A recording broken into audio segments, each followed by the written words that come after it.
you shot, about the tease especially. You know, the crescent moon becomes a full moon with that. So should we talk about the action more, since you said like it's completely laced with action and drama? I mean, I think Saif sir has also been a part of some phenomenal action sequences we've done for this movie. They shot some incredibly large and violent sequences, and it was great fun doing the action.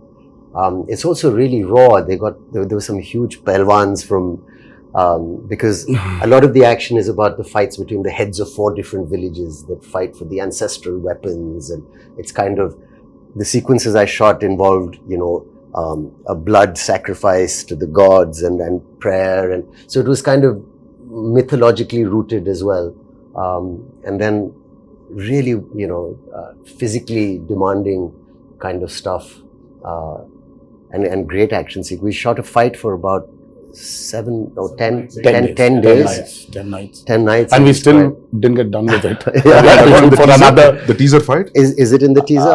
Yeah. I think it's a highlight. I think it's when you see Saif sir's glimpse. Yeah. Part of the glimpse. A part of the glimpse has got that action in it. Yeah. But the running bit? The running bit is also there. That was shot in but the mixture of shooting live in the Goan forest, some amazing locations you found, and patching that up with studio, you can't even see technically how it's done. Really well pulled off. Would you rate this as one of your physically most enduring movies you've been a part of? Yeah, I think it's been one of the most demanding films for sure. And as there's a heap of weapons stuck to one mountain kind of thing. The special shot on that.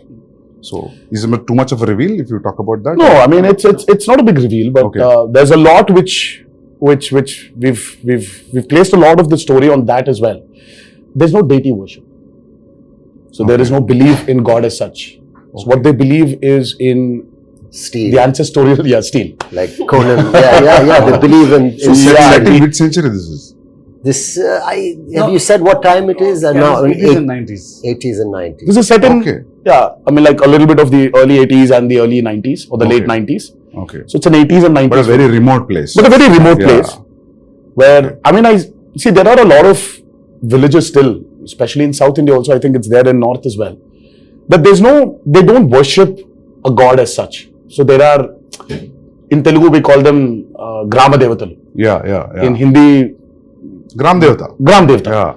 So it's like that. So they worship their ancestral weapons. Yeah. So there is no deity worship as such. So for them, that weapons are the most precious. Okay. I mean, and they're ready to go to any extent for those weapons. But whatever the ritual, you understand that it's a ritual. You're bowing to something. So who you're praying to and all, I mean, it comes through that it is about prayer. Yes. And like a kind of tribal group, people will connect emotionally to everything that they're going through, because the basic drive is the same, whether it's greed or it's power or whether it's, you know, wanting to be the strongest or to control it. In that sense, you know, to give an example of another film, even a film like Apocalypto, sounded like an alien setup, but then when you saw it, it's just like looking at people next door also. Yeah, exactly. So connection is there. Rooted, But it's a very interesting visual. The costumes that we wore, the clothes were really basic, and it's almost like tribal pirates, you know, in a way. Exactly. This movie. So it's got its own universe, which is always nice. The kind of visual palette and your production designs, Abu sir, and you really presented something that looks stylish and watchable in terms of, you know, visually, and at the same time emotionally, it's got the strongest score ever, because it's about all these basic emotions like fear and power and revenge, and, you know.